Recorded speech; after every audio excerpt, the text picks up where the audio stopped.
1 কমা -1 plus √/-3/2 এই প্লাসের জায়গায় আর একবার মাইনাস লিখবো -1 √/-3/2 তার মানে কি এই জায়গায় একবার প্লাস এই জায়গায় একবার মাইনাস বাকি সব ঠিক থাকবে বিষয়টা বুঝতে পারছো তার মানে এই দুইটাকে যদি আমরা একবারে লিখি এরকম লেখা যায় কি রকম -1 প্লাস √/-3/2 একবারে লেখা যায় একবারে দুইটা লেখা যায় এখন এখানে বলেছি কি যে এককের কাল্পনিক ঘনমূল লেখো কি লেখো কাল্পনিক ঘনমূল এই তিনটা অ্যানসারই কিন্তু মুখস্থ রাখবা মান বের করা শিখাবো না আবার মুখস্থ রাখবো হলো অতি সংক্ষিপ্তর জন্য আর মান বের করা শিখবো হলো সংক্ষিপ্তর জন্য আচ্ছা এখন এককের কাল্পনিক ঘনমূল দুটি লেখো যখন কাল্পনিক লিখবো তখন আর 1 লেখা যাবে না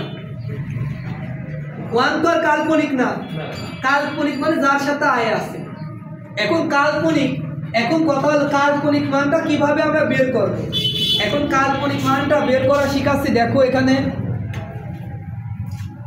এই দেখো এই যে এখানে যে দুইটা অ্যানসার লিখছি না এই দুইটা অ্যানসারই বের করা এখন আমি তোমাদের শিখাবো কিভাবে শিখাবো দেখো এই যে উপর থেকে এখানে -1 আছে -1 লিখলাম প্লাস আছে প্লাস লিখলাম এই রুটের মধ্যে মাইনাস আছে তাহলে মাইনাসটাকে আমরা 1 রূপ দিলে -1 লেখা যায় আর 3টাকে আলাদা করে লিখলাম তার মানে কি এই -1 এর সাথে 3 গুণ করলে আবার -3 ফেরত পাওয়া যায় নিচে 2 আছে 2 লিখলাম আবার -1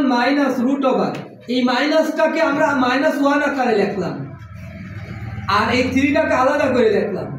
আর নিচে 2 আছে 2 লিখলাম আচ্ছা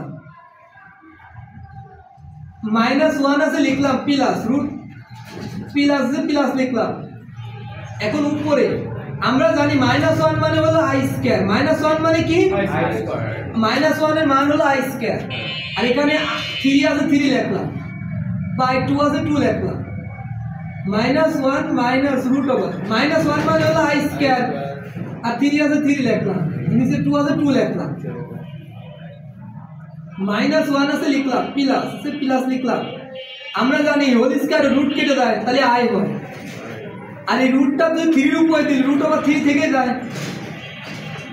আচ্ছা -1 আছে -1 লিখলাম মাইনাস আছে মাইনাস লিখলাম আমরা জানি হোল স্কয়ার রুট কেটে যায় তাহলে i হয় আর এখানে এই রুটটা 3 এর উপরে দিলে √/3 হয় আর নিচে 2 আছে 2 লিখলাম তার মানে এই দুইটা হলো এককের কাল্পনিক ঘনমূল যেখানে i আছে তার মানে ঘনমূল থেকে এককের কাল্পনিক ঘনমূল পাওয়া যায় ঘনমূল থেকে প্লিজ বুঝছো বুঝতে পারছো